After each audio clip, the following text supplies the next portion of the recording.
Good morning, good evening, good afternoon, and thank you for being here. This is my vibrational reading. Please do your own research for entertainment purposes and allegedly. And once again, we have a hacker in the house. Yes, don't believe those hackers. They will go away, you guys. And I appreciate all the love and support, the reporting. I'm sure it's going to slow them down. I think it really will have an effect. So I want to give out a shout out to all my warriors out there helping the tarot readers. I'm sure they appreciate it as well. And that keeps us going. So thank you, thank you, thank you. And this is not me. If you see this, it is not me. It is copyright infringement. There we go. And I will show that again because I'm fighting back fire with fire. Here we go. So today I want to talk about Archie.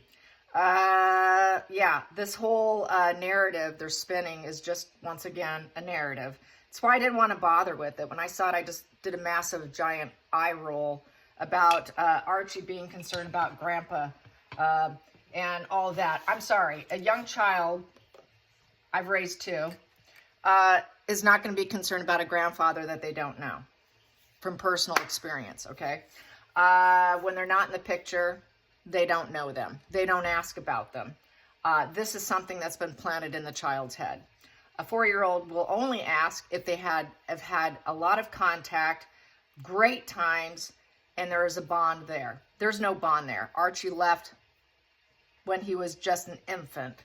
There's no bond. There's no connection. Just like with Diana, when they tout, oh, there's Grandma Diana in the Netflix series. That was just planting it in the child's mind. The child doesn't think like that. So I want to get some cards on the manipulation of the masses is really what it is. So what are they thinking of next in terms of pulling at heartstrings? And I think they're doing the same thing with this whole, they're doing it because Father's Day. So what do they have to do? They have to pull at the strings, right? You know, oh, now we're thinking about Thomas. And we're thinking about Charles now. This is backpedaling time. This is total backpedaling, trying to recreate history, all the narcissist tool bag tricks that we know, reset the narrative, clean up their image. They've really got to clean up their image. So once again, this is Meghan Markle calling the shots because she's mentally sick. The mental illness of the Queen of Swords. She thinks she is calculating and strategizing. That's exactly what she's doing. That's what she does. It's what she does best. That is her. It's not Harry. Harry's too busy playing video games over at the at his little cottage thing. Okay, so this is Meghan calling. This is Meghan and her PR, and it's also, as you could see, you know, she's self-focused. This is a Queen of Swords in reverse. She's being ruthless. Ruthless, calculated, cruel. This is her part of her cruelty with her mental illness with the Moon card. So, you know, she's depressed. She's sick. She's in fantasy land. She's lunacy. She feels everyone's her enemy. She's got a bothered subconscious. That's what's really happening. Her conscience has got to be ticking away at her. She's got to have something. It's that shame ticking at her. She's barely coping. She's got anxiety and delusions. So basically, in a nutshell, that's what she is. At the bottom of the deck, we have the Emperor. So with the Emperor, she thinks she's standing in her power. Subconsciously, hey, I'm going to stand in my power here. I'm going to restore order. It's order restored with this. So she thinks she can restore order in her mind and her fantasy and her delusion with her cruelty and her maliciousness, that she can reset things for herself and restore order. She wants to be an authority figure. She wants worldly success. She wants to be respected. It's also about the fathers, but really I feel it's truly about herself. It's not about them. It's about herself because she's ruthless and she's sick. So it's really this energy here of the Emperor is her trying to stand in her power, but she's projecting it like she's trying to be as if she's kind and empathetic, and I'm truly thinking about them. Hey, this is no Queen of Cups sitting on the table here. There's no empathy here, and it's a sword down. It's like reading an Ace of Swords down. So she's being dishonest. She's basically got clouded judgment. She's not going to talk to them. She's not going to talk to Thomas. Do you think she's going to talk to Thomas? No, she's not. Anything she did would be complete, total malicious manipulation.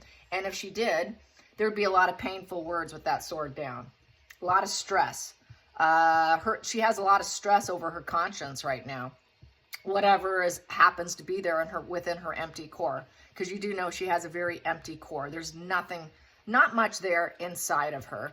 I'm going to take what's in the rest of my hand here, put the others aside so I don't accidentally grab it, because I have a tendency to do that when I get too carried away, and then my ADHD or whatever, I lose track. So there we go. It is the double major deck, a favorite of mine. So we got here the focal point. The focal point, yeah, the Queen of Pentacles. She wants to gather all the resources she can. So this is, you know, her trying to establish comfortable situations. She wants to look like she's the Earth Mother. Like she is mother, she's good daughter, she's you know, oh, let's get the grandparents involved. I'm family, I'm pets, I'm garden. I'm the Queen of Pentacles. I'm very domestic. I'm so domestic.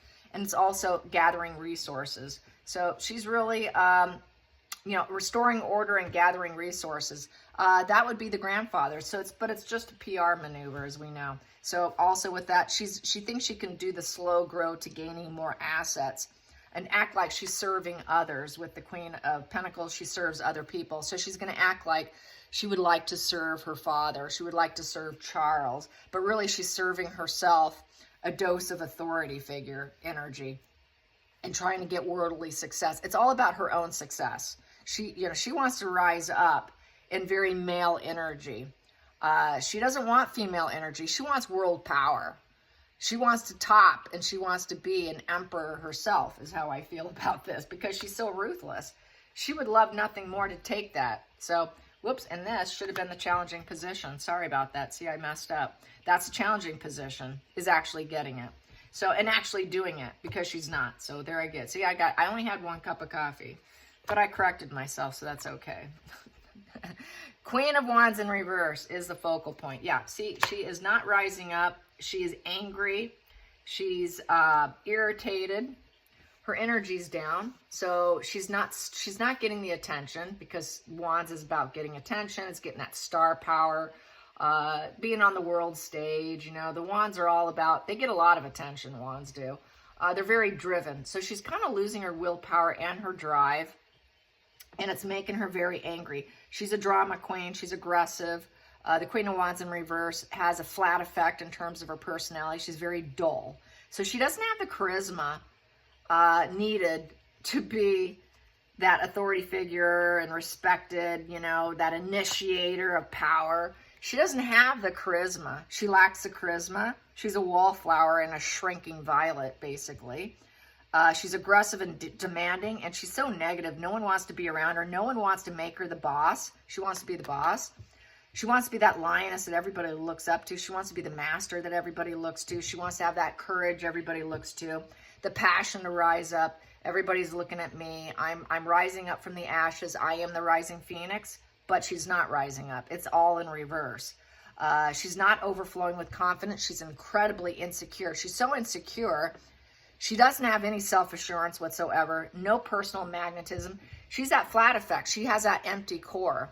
I would say the Queen of Wands in reverse sort of does lack a core. That's why she's so demanding, aggressive, nasty, and mean, because she has to do it in a cheater way, because nobody truly looks up to her. And she's not going to grow. She's not growing sunflower seeds here anytime soon. She's not going to grow super tall and high and have things that she could seed and grow and plant more. Is how I feel about that. So she's just not, it's not happening. And it's yellow. And yellow represents the subconscious mind. She's completely aware of it on a very deep subconscious situation. But she really wants people to think she is that, which is that Earth Mother. Hidden energy. Yeah, the root problem here is she's not the Empress in reverse. There she goes. So she's getting kind of lazy, you guys. She's getting tired and lazy and dull, and passion is fleeting. The passion just died in her. She doesn't have the passion to keep going. She's losing her energy. She's losing her willpower. She's losing her confidence. Really, her confidence is really tanking. So she is all about self-care here. She's trying to fill her own cups, basically. That's that fertility and pregnancy in reverse. So she knows she has not carried. She's paranoid of what's happening here. So this is why she's got to pull out the whole grandpa thing. She's probably hoping they keep her secret. She's barren. This is a barren female here. So, and she is not creative. She does not have that domestic energy that she's trying to achieve or make people think she has. She's not able to give birth to all her dreams and wishes. So all her dreams and wishes are tanking. She's not rising up. So that's why she's such an angry you-know-what. Going in the past position here. Yeah, Harry the Hermit. Yeah, Harry are very lonely and isolated with tons of paranoia. So this is all paranoia built. This is all built on paranoia. They're resisting their inner voice. They cannot follow their own advice that they give people. They don't even have their own inner voice. Total wallflower, dull, boring, flat effect here. We have isolation, too much solitude. She's going crazy with her solitude energy. So is Harry. They're both repeating past mistakes, and it's not going well. They can't light their own lantern. They can't go inward and soul search. Neither one of them are truly, completely soul searching, especially Megan, since this is about Megan. She doesn't like the solitude. Solitude is the worst thing for a narcissist. They need their fuel, and that does not serve her. Solitude, are you kidding me? She's got to get out there somehow, so she's going to do it through a spin. Any spin to paint her in a good light and to shore up her image. So really, she's trying to shore up her image and gather resources, which is the grandfather's. She's nothing but discord and disgrace, to be honest. Here we go. And she's waiting for everything to explode on her. There you go. Queen of Pentacles in reverse. She knows that that's not going to happen. Nobody wants her. She's waiting for business just to explode, because Mountains is about business and obstacles. She knows everything's going to blow up in her face, especially about the lack of fertility, the lack of motherhood, the lack of even being motherly energy. She simply does not have it. Next position here, we have here the Sun. She wants to seed new things, and she wants to purify herself. The Sun purifies things. So she's out to purify. She wants to appear as though she's still in her marriage. She's not ready just to let go just yet, until she calls the shots, until she, well, pushes the plug basically on that. It's like pushing the red button in the Oval Office and explode her marriage. She's waiting. She wants to keep seeding and purifying, because that Sun bleaches and purifies in essence. The Sun is glowing up. She wants to glow up. This is a way to glow up, make herself look good. Try to create a little bit of joy. She gets off on it. She gets pleasure from it. It gives her joy. Even if it's a false narrative, she gets pleasure from it. And it triggers the inner child. Talking about the child. Oh, the child's so happy and sunny. And so it's about the children. Glowing up the children too. So she might be about trying to pull the Kardashian thing next, where she's going to pull out the kids. She's going to try to use the kids to glow herself up now, because everything else is failing. So look out for that. She's going to start spinning more and more Archie and Lilibet wanting their grandparents, after they did everything they did to Queen Elizabeth and Philip on their deathbeds. So she's backpedaling. Outside influences. She has an inability to accept the situation, and she cannot let go. People are not going to let go. This is repeating old ways. People say, oh, here she goes again. This is just another PR spin. So this is where it makes her so angry, because nothing's working. Nobody cares or wants to hear from her about her motherhood. Yeah, sure, Megan. Where are they? We never see them out and about. We've never seen, all of a sudden now you're going to do that? Really? You're just repeating old ways. Will you just let it go? People just want her to let it go. They're done and over with it. And she has a hard time accepting that. I don't want them to let go of me and the idea of my children. So she's got to remind people, oh, remember I have this now. No, we really don't care. Can you just let it go? We're not interested in your transformation or your new beginning by now showing us your children. We've said goodbye, so can you please just let it go? We know you're resisting it. You've got like this terminal illness. It's a terminal illness position. She's truly sick. And it's just a delayed ending, and she doesn't want to accept it. It's an inability to accept the changes. People don't want the changes that she's going to show us. We are not interested anymore. We're just simply not interested. And this is her karma. This is her fate with the Wheel of Fortune. Sorry, just suck it up. This is how it's going to be, love, okay? It's the fate card. It's a good direction in terms of energy for everybody else, and not for her. But actually, it is at the turning point. It's a turning point. She's hoping that it will turn for her favor, but the public is saying no. She's hoping to seed and bring out the children for good fate, good karma, and the money will. She wants to profit. Let's make some money. Let's pull out the kids now. You know, we could spin this in our favor. Let's try and spin this in our favor and say that they're interested in the children. No, you're not. It's all manipulation. Then we have here, why? Because she is no Queen of Cups. It's in reverse. Like I've said earlier, on the table, there is no Queen of Cups, and we get the Queen of Cups in reverse. So back to emotional manipulation. This is like the narcissist mother here.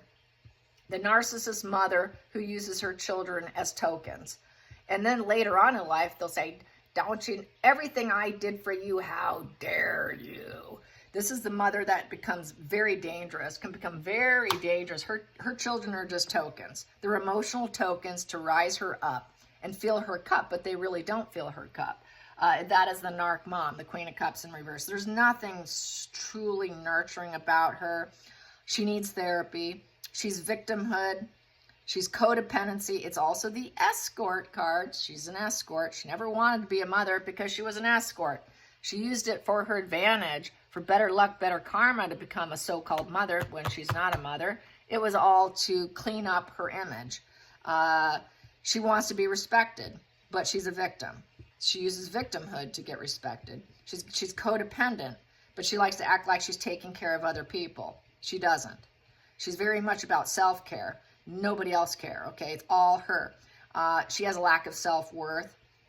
She's not that high priestess energy, because it has a lot of high priestess energy, the Queen of Cups upright. She doesn't have that. She's in reverse, so that means that she has no aces in her feelings. She doesn't. She has repressed emotions with this card. She's superficial emotions. Her love for so-called Archie and Lilibet are superficial. There is nothing there. She's very antisocial, and people see her for what she is. She's an emotional manipulator, and she's smothering the situation with false narratives because it's smothering energy. There's nothing healing or supportive about her. She's no poet. She's no emotional poet. So she's using it, the pity party of poetry, in essence. Oh, they want to see their father. They want to see their grandfather. No, they don't. Manipulation. There is no lasting love when there's a Queen of Cups in reverse. It's conditional love. It is one-sided love. It is, what can you do for me, love? And maybe I'll be nice to you, but I'm going to manipulate you. I'm going to tell you what to do and how it's going to be done, and it'll be all on my terms. There is no healing with this. Absolutely no healing whatsoever. You will never heal with this woman. She will always manipulate you and use you to her benefit. So I say negatory, negatory, negatory. A child does not do this. Complete total manipulation here. All right, you guys, I hope you enjoy this, and maybe I'll do another one. I don't know, because I was quiet yesterday. I decided to take a break yesterday. I needed it. Yesterday I had to have the day off. So I did. I took the day off. So this, if you see this, this is not me. All right, you guys, have a fantastic day, and thank you so much for the love, the support, the compliments. I get overwhelmed by how kind you are to me. I'm not used to it. I'm not used to everyone being so nice to me. But I'm kind of an introvert. I'm an introvert. I'm a homebody introvert, actually, semi-introvert. So anyways, I like to stay home a lot, so I don't get so much love out there. So it's hard to get when you stay home a lot. All right, you guys. Bye. Talk to you later.